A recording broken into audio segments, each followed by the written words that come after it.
बॉलीवुड में कई बड़े सितारे आए, कई सुपरस्टार बने, लेकिन एक ऐसा इंसान भी था जिसके सामने बड़े बड़े स्टार अपनी बातें सोच समझ कर किया करते थे। उसकी आवाज सिर्फ एक आवाज नहीं थी, एक पहचान थी। उसका अंदाज सिर्फ एक स्टाइल नहीं था, एक रुतबा था। कहा जाता है कि एक मशहूर निर्माता ने उनसे मिलने का समय मांगा तो जवाब मिला, कल आइए। निर्माता अगले दिन पहुंचे, लेकिन घंटों इंतजार करना पड़ा। जब मुलाकात हुई तो उन्होंने मुस्कुराकर सिर्फ इतना कहा, अब बताइए क्या काम है। ये घमंड था या आत्मविश्वास? सच क्या था? जिस आदमी ने पुलिस की वर्दी पहनी वही आगे चलकर भारतीय सिनेमा के सबसे अलग और सबसे प्रभावशाली अभिनेताओं में गिना गया। आज की कहानी है उस अभिनेता की जिसने कभी किसी की नकल नहीं की, क्योंकि पूरी दुनिया उसी की नकल करने लगी। ये कहानी है राजकुमार की।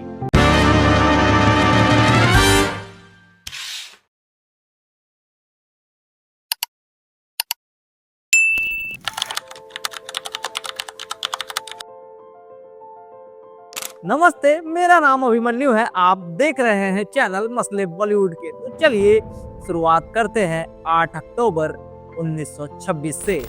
8 अक्टूबर 1926 आज के पाकिस्तान के बलूचिस्तान प्रांत के लोरालाई शहर में एक कश्मीरी पंडित परिवार में एक बच्चे का जन्म हुआ। उसका नाम रखा गया कुलभूषण पंडित। किसी ने नहीं सोचा था कि यही बच्चा आगे चलकर राजकुमार के नाम से मशहूर होगा। बचपन साधारण था, परिवार में अनुशासन था और पढ़ाई पर जोर दिया जाता था। अभिनय या फिल्मों का माहौल नहीं था। उन दिनों सिनेमा को आज जैसी प्रतिष्ठा नहीं मिलती थी, इसलिए किसी ने यह भी कल्पना नहीं की थी कि कुलभूषण एक दिन फिल्मों का बड़ा सितारा बनेंगे। फिर आया भारत का विभाजन, देश बटा, लाखों लोग उजड़ गए और कई परिवारों की तरह उनका परिवार भी जिंदगी की तलाश में भारत आ गया। यह बदलाव आसान नहीं था, नई जगह, नए हालात और नई शुरुआत, लेकिन शायद किस्मत उन्हें किसी और मंजिल की ओर ले जा रही थी। युवावस्था में कुलभूषण पंडित ने मुंबई का रुख किया, फिल्मों में नहीं बल्कि नौकरी की तलाश में। उन्हें मुंबई पुलिस में सब इंस्पेक्टर की नौकरी मिल गई। दिन भर कानून व्यवस्था संभालना, अपराधियों से निपटना और अनुशासन के साथ काम करना, यही उनकी दिनचर्या बन गई। लेकिन इसी नौकरी के दौरान एक चीज सबसे अलग दिखती थी, उनकी आवाज। भारी, गुंजदार और बेहद प्रभावशाली। जो भी उनसे बात करता उनकी आवाज को कभी भूल नहीं पाता था। कहा जाता है कि जब वे थाने में लोगों से पूछताछ करते तो बिना चिल्लाए भी सामने वाला उनकी मौजूदगी महसूस कर लेता था। अरे डीके, राणा की मौत इतनी छोटी नहीं जो तुम्हारी मुट्ठी में हो। हम तुम्हें मारेंगे और जरूर मारेंगे, लेकिन वो बंदूक भी हमारी होगी, गोली भी हमारी होगी और वक्त भी हमारा होगा। यहीं से उनकी पहचान बनने लगी। एक दिन थाने में फिल्म जगत से जुड़े एक व्यक्ति किसी काम से आए। उन्होंने कुलभूषण पंडित को देखा। उनका व्यक्तित्व, उनकी आवाज, उनका आत्मविश्वास और उनसे कहा, आप फिल्मों में क्यों नहीं आते? ऐसी बातें लोग अक्सर मजाक में कह देते हैं, लेकिन इस बार बात यहीं खत्म नहीं हुई। कुछ समय बाद उन्हें स्क्रीन टेस्ट का मौका मिला। उनके सामने सबसे बड़ा सवाल था, क्या एक पुलिस अधिकारी अपनी सुरक्षित नौकरी छोड़कर उस दुनिया में कदम रखे जहां सफलता की कोई गारंटी नहीं थी? यही फैसला उनकी पूरी जिंदगी बदलने वाला था। पुलिस की नौकरी छोड़ना आसान नहीं था। एक तरफ सरकारी नौकरी की सुरक्षा और दूसरी तरफ एक ऐसी फिल्मी दुनिया जहां हर दिन सैकड़ों सपने टूटते थे। लेकिन कुलभूषण पंडित ने जोखिम उठाया। उन्हें नहीं पता था कि आने वाले सालों में लोग उन्हें उनके असली नाम से नहीं बल्कि राजकुमार के नाम से जानेंगे। फिल्मों में आने के बाद उन्होंने अपना स्क्रीन नाम रखा राजकुमार। शुरुआती दौर बिल्कुल आसान नहीं था। उन्हें छोटे छोटे रोल मिले। कई निर्माताओं को लगता था कि उनका चेहरा उस समय के पारंपरिक रोमांटिक हीरो जैसा नहीं है। तू जब आ जाती है पास, भूख मर जाती है, जाग उठती है प्यास। तुझ में भोलापन भी है, शोखी भी है। देख सकती काश अपना हुस्न मेरी आंख से।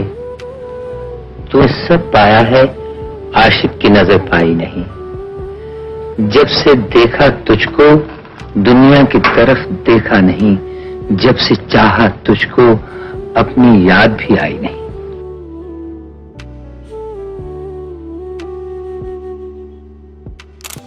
कुछ लोगों का मानना था कि उनकी भारी आवाज और अलग बोलने का अंदाज दर्शकों को पसंद नहीं आएगा, लेकिन राजकुमार ने कभी खुद को बदलने की कोशिश ही नहीं की। जेलर साहब, आप लगता है तुम्हें तुम्हारी मौत यहां पर खींच लाई है।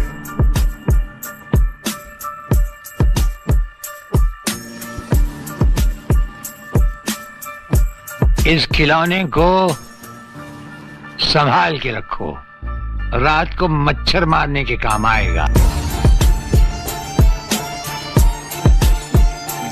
वे कहते थे, अगर मुझे काम मिलेगा तो मेरी अपनी पहचान पर मिलेगा।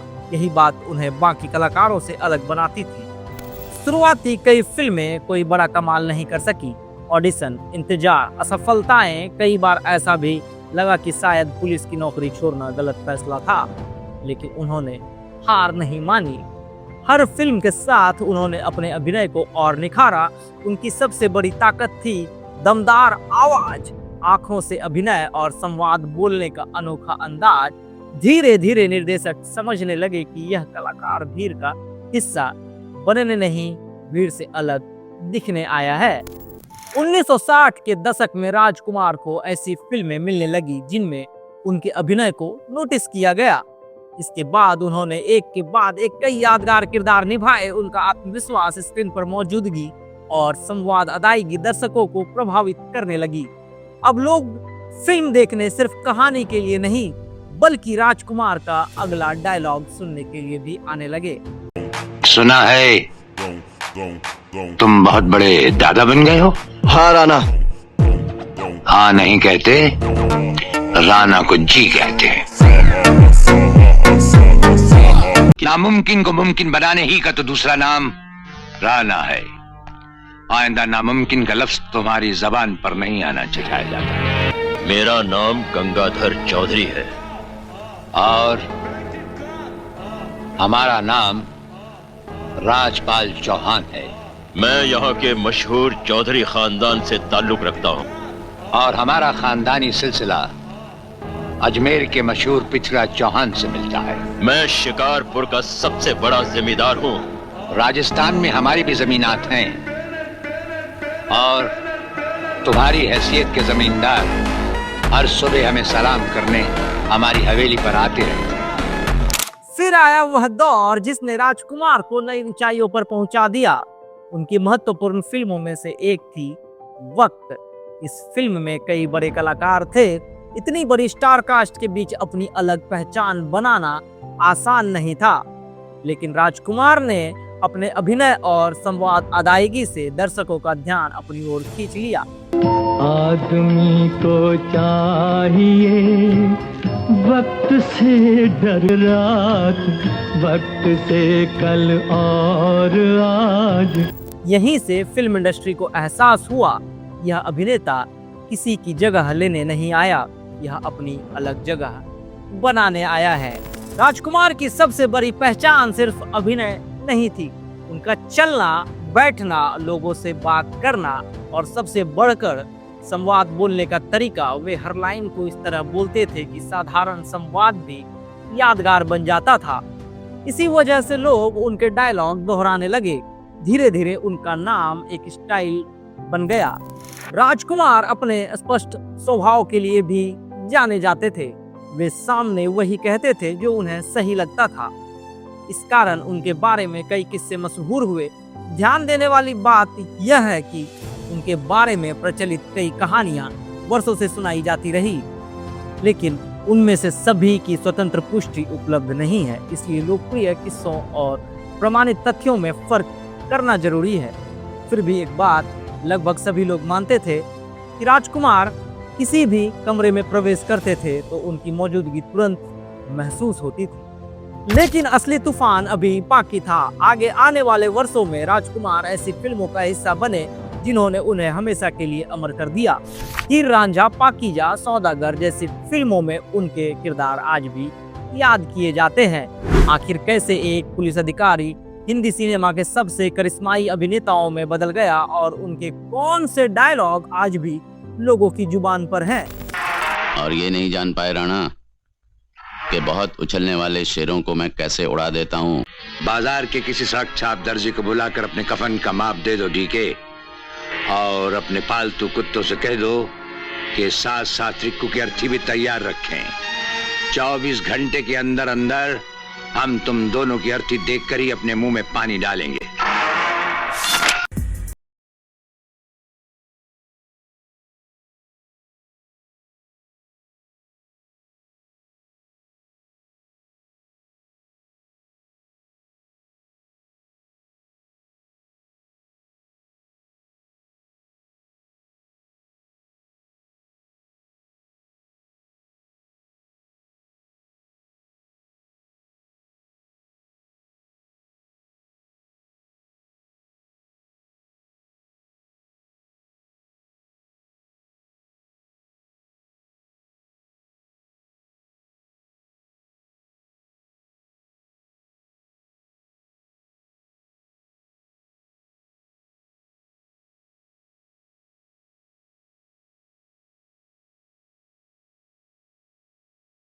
कागज पर जो सजा दिल चाहे।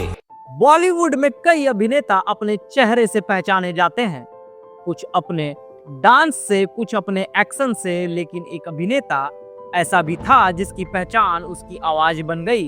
जब वह स्क्रीन पर संवाद बोलता तो सिनेमा घर में कुछ पल के लिए सन्नाटा छा जाता था और फिर तालियों की गड़गड़ाहट। वह अभिनेता था राजकुमार। 1960 के दशक के मध्य तक राजकुमार खुद को एक अलग अभिनेता के रूप में स्थापित कर चुके थे। वे उन कलाकारों में नहीं थे जो हर फिल्म में एक जैसे दिखाई दें।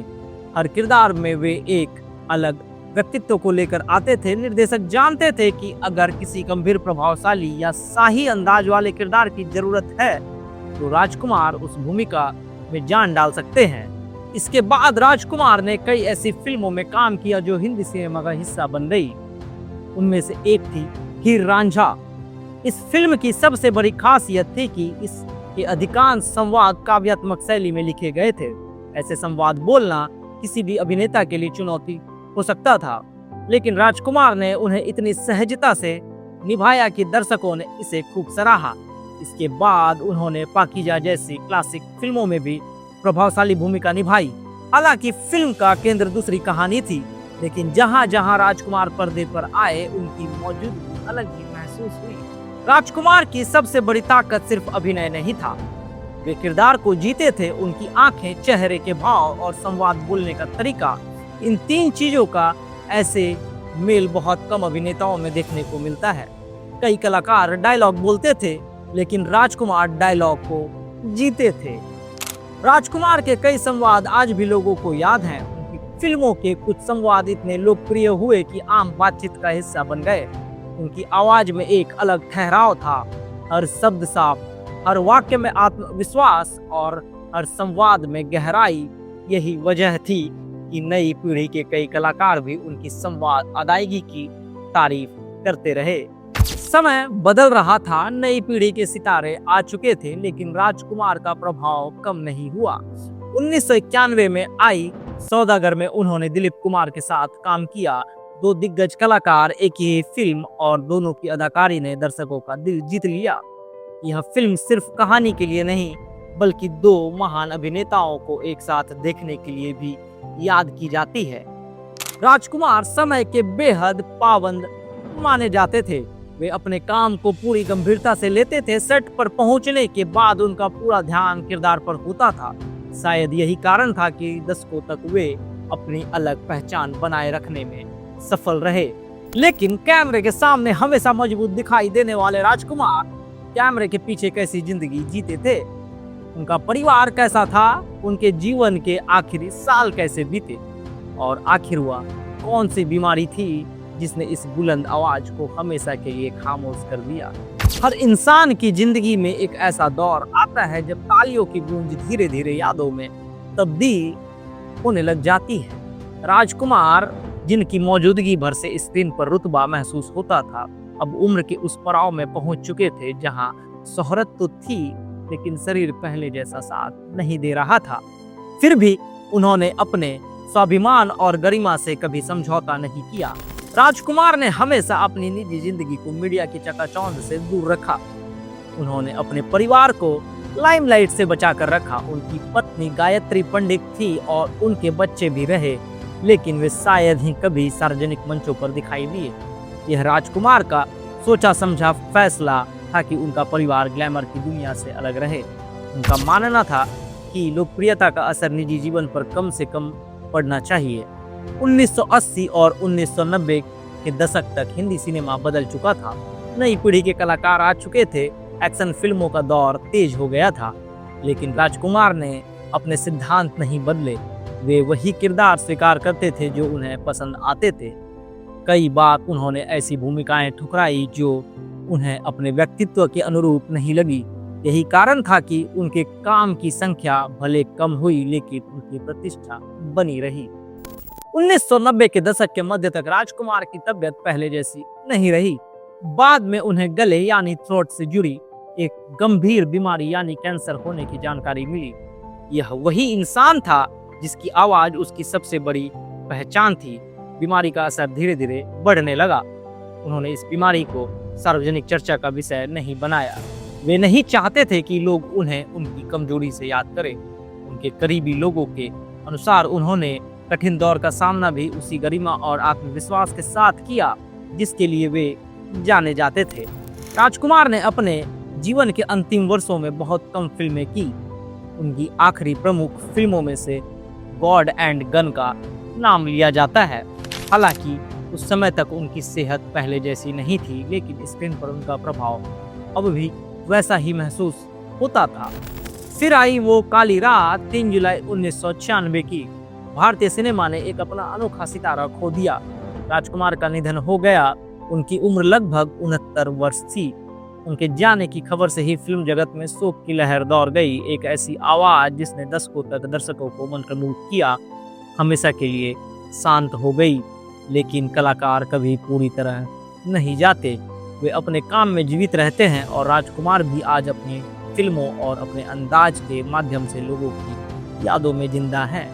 आज भी अगर कोई राजकुमार की बात करता है तो सबसे पहले उनकी आवाज याद आती है, फिर उनका आत्मविश्वास, फिर उनकी चाल और फिर उनका अभिनय। उन्होंने कभी किसी ट्रेंड का पीछा नहीं किया, बल्कि वे खुद एक ट्रेंड बन गए। आज भी कई कलाकार उनकी संवाद अदायगी और स्क्रीन प्रेजेंस का उदाहरण देते हैं। यही उनकी सबसे बड़ी विरासत है। लेकिन क्या राजकुमार सचमुच उतने घमंडी थे जितना उनके बारे में कहा जाता था, या फिर वह सिर्फ उनका आत्मविश्वास था जिसे लोग गलत समझ बैठे? और उनके बारे में जो सबसे मशहूर किस्से सुनाए जाते हैं, उनमें से कौन से सच और कौन से सिर्फ फिल्मी दुनिया की कहानियां हैं? कुछ लोग अपनी फिल्मों से याद रखे जाते हैं, कुछ अपने अवार्ड से, लेकिन कुछ ऐसे भी होते हैं जिनका पूरा व्यक्तित्व ही एक कहानी बन जाता है। राजकुमार जहां उन्हीं लोगों में से एक थे। आज भी उनके बारे में जितनी बातें होती है शायद उनकी फिल्मों के बारे में नहीं होती। लेकिन सवाल आज भी वही है, क्या वह सच में घमंडी थे? राजकुमार ने कभी सबसे ज्यादा फिल्में करने की दौड़ नहीं लगाई। उन्होंने अपनी अलग पहचान बनाई। आज भी जब हिंदी सिनेमा के सबसे दमदार संवाद कलाकारों की बात होती है तो उनका नाम सम्मान के साथ लिया जाता है। उन्होंने दिखाया कि स्टार बनने के लिए सिर्फ अच्छा चेहरा नहीं, बल्कि दमदार व्यक्तित्व, आवाज और अभिनय भी चाहिए। राजकुमार की कहानी सिर्फ एक अभिनेता की कहानी नहीं है, यह उस इंसान की कहानी है जिसने सुरक्षित नौकरी छोड़ी, जो शुरुआती सफलताओं से नहीं टूटा, जिसने खुद को बदलने के बजाय अपनी पहचान बनाई और जिसने अपने काम से इतिहास में जगह बनाई। उनकी सबसे बड़ी सीख शायद यही है, अगर आपकी पहचान अलग है तो उसे छिपाइए मत, उसे अपनी ताकत बनाइए। आज राजकुमार हमारे बीच नहीं है, लेकिन जब भी उनकी कोई फिल्म चलती है, जब भी उनकी भारी आवाज किसी संवाद में गूंजती है, तो ऐसा लगता है जैसे हिंदी सिनेमा का एक सुनहरा दौर फिर से जीवित हो गया। शायद इसलिए समय बदल गया, दौर बदल गए, सुपरस्टार बदल गए, लेकिन राजकुमार जैसा व्यक्तित्व आज भी सिर्फ एक ही माना जाता है। अगर आपको राजकुमार की यह कहानी पसंद आई हो तो वीडियो को लाइक जरूर करें, कमेंट में बताएं राजकुमार का कौन सा किरदार या फिल्म आपको सबसे ज्यादा पसंद है। और अगर आप बॉलीवुड के ऐसे ही अनसुने किस्से, संघर्ष और असली कहानियां देखना चाहते हैं तो हमारे चैनल मसले बॉलीवुड के को सब्सक्राइब करना बिल्कुल मत भूलिए। शुक्रिया।